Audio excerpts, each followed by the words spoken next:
All right, everyone, welcome back to Passion for Puzzles, where we're celebrating the puzzle game genre with the speedrunners who solve them in record time. I finally got the intro right. My name is Amber Cyprian. I am joined by the wonderful Toro Knight, who is going to be showcasing not just Panel de Pon, but the Pokemon-flavored version of it, Pokemon Puzzle Challenge. Go ahead and take it away. Hello, everybody. Hey, listen, fourth time's the charm. We got there. We eventually got there. Hi, my name is Toro Knight. You may remember me from playing other Pokemon games, such as Pokemon Trading Card Game and Pokemon Trading Card Game, like 20 million times on Hotfix before. But this time we're doing a puzzle challenge. And this game is really, really fun. I agree with Amber. How is this game not an NSO at this point already? So what we are going to be doing is we are going to be playing the challenge mode, which is essentially normal, or the story mode, and playing on normal difficulty. Time will begin in just a little second, but basically to kind of explain, if you ever played Puzzle League for the N64 or Tetris Attack, or if you play Panel de Pon, it's basically that. But this time it's kind of like you're taking the story of Gold, Silver, and Crystal. You're beating all the gym leaders from those games and the Elite Four. And yeah, we are going to be, before we do, Amber, yes. Quickly give me a number from 1 to 6. I'm going to give you a 4. Okay, all right. You'll see why in just a second. Who's our starter? All right, we're going to start in 5, 4, 3, 2, 1. Now. Good luck, have fun. You chose Meryl. Okay. But yeah, basically the name of the game is really just simply match a lot of these puzzles together and just kind of ensure that we can get some really big combos and do a lot of damage on these on the opponent's Pokemon. It's 1v1. It's really just simple as trying to stack like a bunch of really high combos with all these corresponding tiles, and we want to kind of make sure that we're able to just speed things up and actually have a higher number of blocks you kind of choose from, because the AI will also try to do something to basically make sure that the obstacle goes as high as possible, but we're going to be doing the same thing, and we want to try to match things up. Oh my god, that's a massive combo. Okay, we won. Yeah, I'm running out to look. Oh yeah, you are absolutely destroying Pidgey. Wait, how? Wait, what? This is the magic pixel. Faulkner is a jerk. What the? Okay, making me look bad. Okay, fine. All right, I didn't even want to win in that cool way. That's fine. No, that's cool. But yeah, as you saw right there, yeah, you can do a lot of really cool things in terms of the matching up these combos, these tiles. You can do a lot of damage if you're able to stack a lot of these combos in succession, as opposed to doing like combos of like 3-4 tiles. However, starting off, the AI just it can get really, really slow. Doesn't give you a lot of opportunity to do a ton of combos. So I'm just trying to analyze here real quickly. Yeah, the way Puzzle League or Tetris Attack works at a general glance is like, Toro Knight's already explained the very bare bone basics, but the way combos work is like you can match up an L shape or like a T shape of all of the same color. But one thing that we want to do is with these garbage blocks that get dropped on us, and we don't get to show it here, the garbage blocks turn into usable blocks that you can switch around, but you want to try to catch them into completed stacks as they drop. Or if you drop any blocks on your own without them being from garbage blocks, you want to like let's say that, set of diamonds had a star on top of it, and we had a line of stars waiting for it to be completed by the one that would drop as a result. Like, gravity is a real thing. Oh, and we're going to try to not top out. One thing that's worth knowing is that when we do when we either do a combo or when we're in the middle of clearing garbage, the screen will freeze, which gives us time to move the pieces around to set up our next combo or be able to catch pieces falling from the garbage. Like, the higher the number, the more damage you deal. In Pokemon Puzzle League on the N64, what happens is you can actually actively see what your opponent is doing. Here, you're not able to see how much garbage is going to come over, at least not in casual play. And you just want to deplete the health bar of the opposing Pokemon, and type advantages don't matter here. The Pokemon is, I think, purely cosmetic. Yeah, it's entirely cosmetic. I was one of those kids back in the day, because I think it was like one of those like old game facts pages telling you, oh, type advantages matter, and it's not. That's not they true. They don't. It's like this game's like Mew's under the truck. Like, no, for real, it works. I love schoolyard rumors. Yeah, you saw a moment ago when we cleared that 3-piece of garbage from the Ghastly, it had a star directly under a stack of stars, so we just moved a piece that was not a star out of the way so that the star would drop onto that stack and gave us a, chain of 2. We got an X2 there from dropping the hearts down and catching them into the row. It's honestly like, you need decent reflexes to play this at very high level. But honestly, just planning out what you're doing is very important here. You can also hold one of the buttons. I forget what button it is on the Game Boy to raise the stack higher so that you have more. And you already touched on this, having more blocks to work with, because more blocks to work with is more combo ability. Yeah, it is with the B button. Yes. Okay. I figured it was the B button. With the X button, I'm like, wait a minute, the X button doesn't even exist in this. On the Game Boy Color, yeah. And because I'm running on a Nintendo 3DS, because I am playing this on a... Why am I forgetting the thing? A new Nintendo... the 3DS. Yes.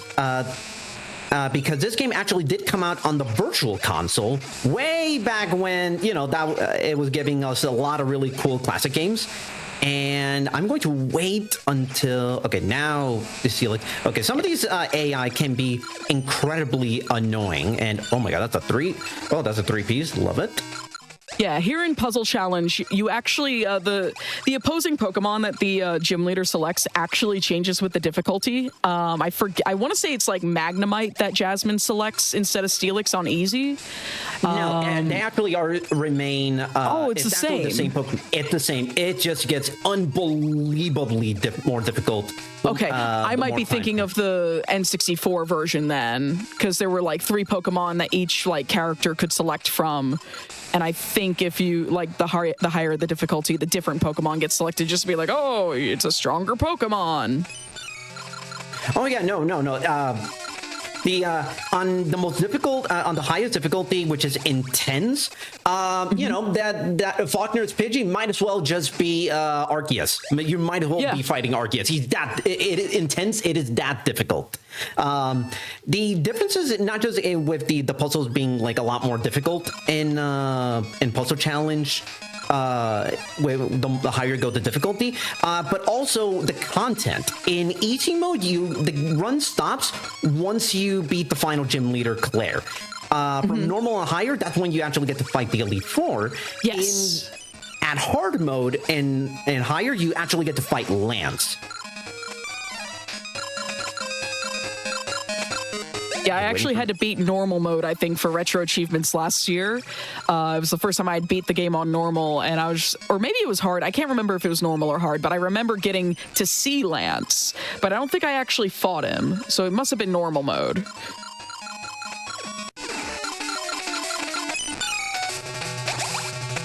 But once we get into the Elite Four, I hope people like the Pokemon cries, because you're gonna be hearing them so much. There's a lot of them, yeah. Yeah. Oh, once we get to Jinx, it's man, it's so over. Because you're going to be burning Jinx's cry till the heat up of the universe, because it keeps spamming and spamming, moves and moves like nobody's business. At least it's not like Electabuzz, because in Gen 1 and 2, Electabuzz's cry felt like it was going to break the sound, the speaker on the hardware. Oh, you know what's funny? growing up, this was my Gen 2 game. Everybody had, Gen 2 game. Everybody had, whatchamacallit? Gold, Silver, and Crystal. I had this game. Everybody had red, and blue. I had the trading card game for my Gen 1 game. So this was my introduction to those games back in the day. Yeah, the only spin-off I had on the Game Boy was the trading card game one, but I did start with Pokemon Yellow and then went on to Gold as a kid.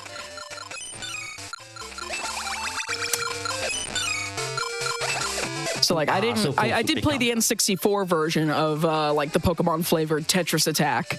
I did play a lot of Puzzle League, but I didn't play Challenge a lot. A friend of mine who mostly grew up with like a Game Boy. Oh, this is a 4X. We're looking good here. That is one of the. Oh my god, if we actually got to see the full value of how much damage that did about. That probably would have cleared about half damage. Yeah, its entire health bar.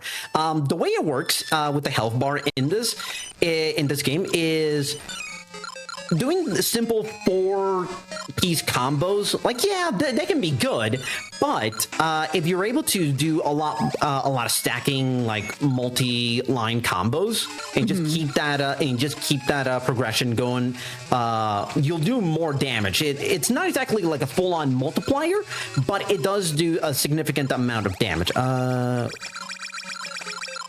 Okay, good. Oof, that was a close one.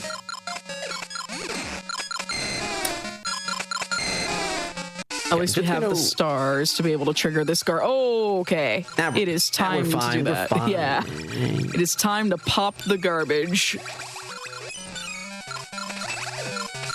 It's not gonna be quite enough. Well, at least we can get a 2x there and there we go. Yeah, the 2x was enough. There we go. Yep. All right. We're actually already 2/3 of the way done with the run, believe it or not. All right. Now comes the Elite Four. Hello, Will. Will's Jinx. Oh, boy.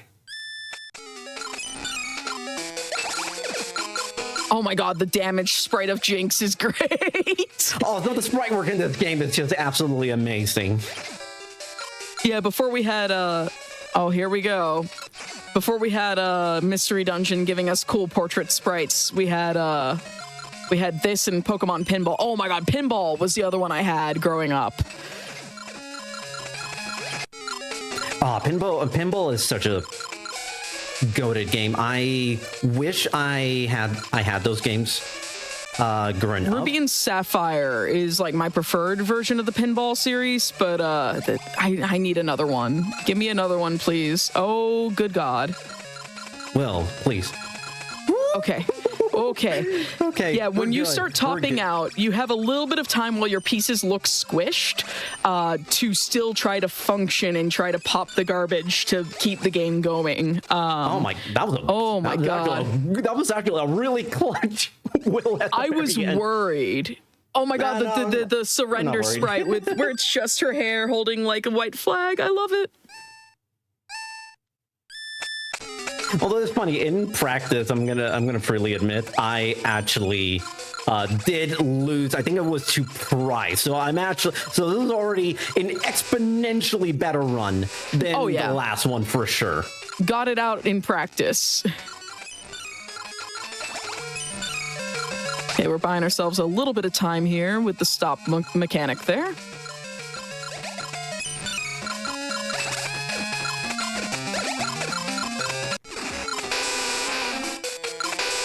All right, I'm just gonna wait, because one of the things is like you want to wait sometimes to kind of get yourself more opportunity to see what. I just could not get that one in time. That's fine. Yeah. But now this one will get a nice combo. Yeah, there we go.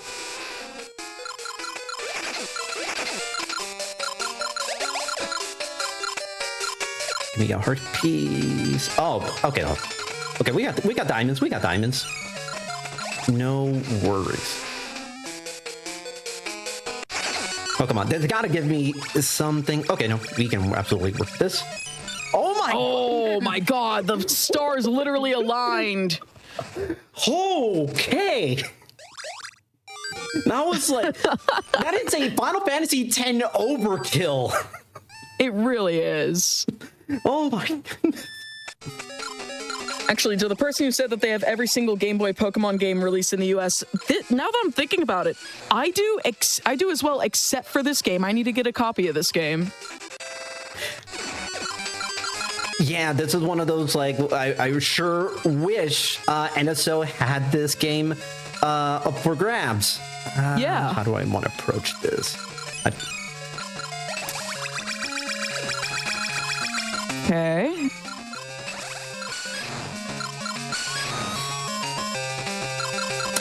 Hit one time? Alright, we're fine. We're fine. Yeah. Not stressing. Oh, this is really... Oh, wait, no, hold on. It's something.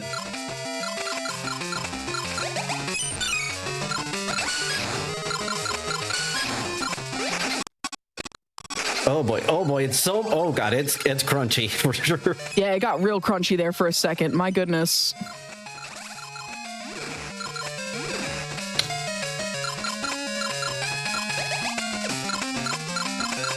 Okay, now, come on, give me good RNG. Ooh, this blues? is nice. Okay. Oh god, Hitmontop, please. Man, Hitmontop, usually it's not giving me this much trouble. But I can still get out of danger in this one. I'm not stressed. Oh no, we are so good. This should be enough. Oh yeah, here we go. Here we go. Kills. Oh my goodness. There we go. Okay, we're good. We're safe. Everything's fine. Anyways, now we're on to the actual final boss, Karen.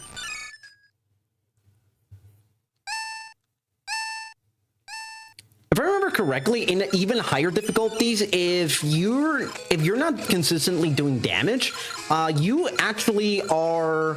the AI actually restores like a little bit of health, if I remember correctly. I have not played a difficulty higher than normal, I believe, so I don't know if I could speak to that, but maybe chat has.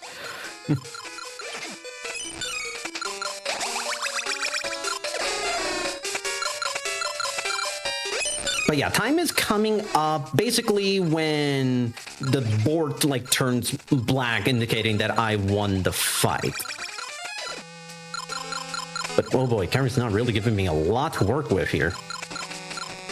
Oh wait, hold on. Okay. Not bad.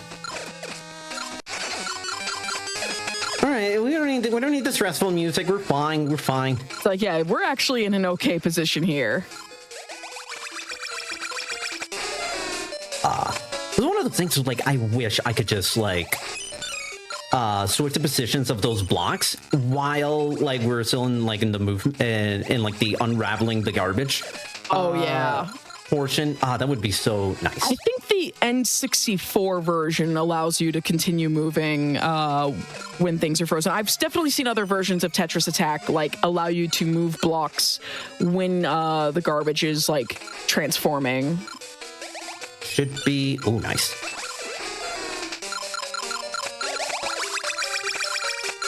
Chat is saying that they might remember Super Hard and Intense having health restoration when you don't deal damage for a while. Oh my god, the magic pixel again. Okay, there we go. And time. There we go. GG. That was very impressive. Yeah. Oh man, that was pretty good. There was funny enough, I didn't actually highlight it, but we actually had a gold on Whitney, which is weirdly enough my worst fight in the early game. But yeah, no, this was a lot of fun. I am very, very grateful to be given the opportunity to be running at this event. It's been a lot of fun. Been enjoying a lot of the puzzles that we've had, puzzle runs we've had so far. We've had mentions of Panel de Pon earlier. Mm-hmm. If I can just take a quick minute, because there is something that with this, if I can do, and this is one of those things that I love learning from discovering in this game and learning about Pokemon puzzle speedruns is if you're on the title screen, if you press up twice, right 4 times, down, left 10 times, then up 4 times, write down 6 times, and B, then you have this screen. Now you may be wondering yourself, what did I just break the game? No. Now we press A 24 times. 1, 2, 3, 4, 5, 6, 8, 9, 10, 11, 12, 13, 14, 15, 16, 17, 18, 19, 20, 21, 22, 23, 24. You heard the little jingle. Now if you press B 24 times,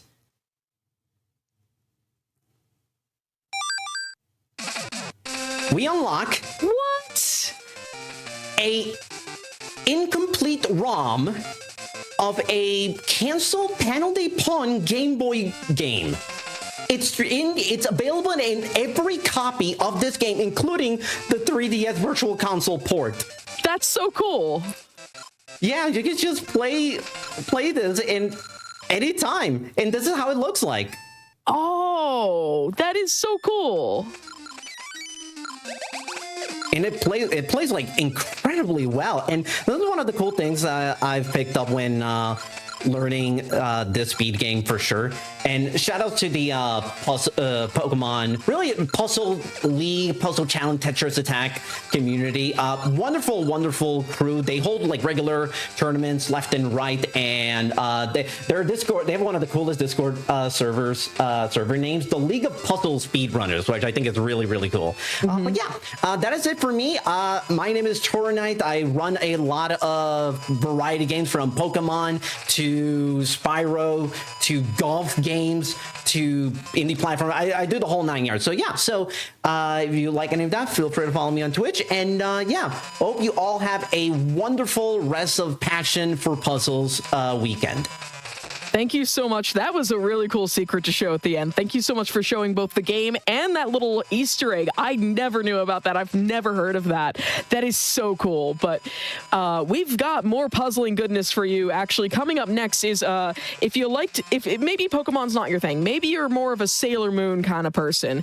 Coming up next after the break, we've got Sailor Moon S Kurukurin being run by Professor Ness, or Prof Ness, to showcase another Japanese exclusive, or our first Japanese exclusive game of the entire marathon. So we'll be right back after this break, so stick around.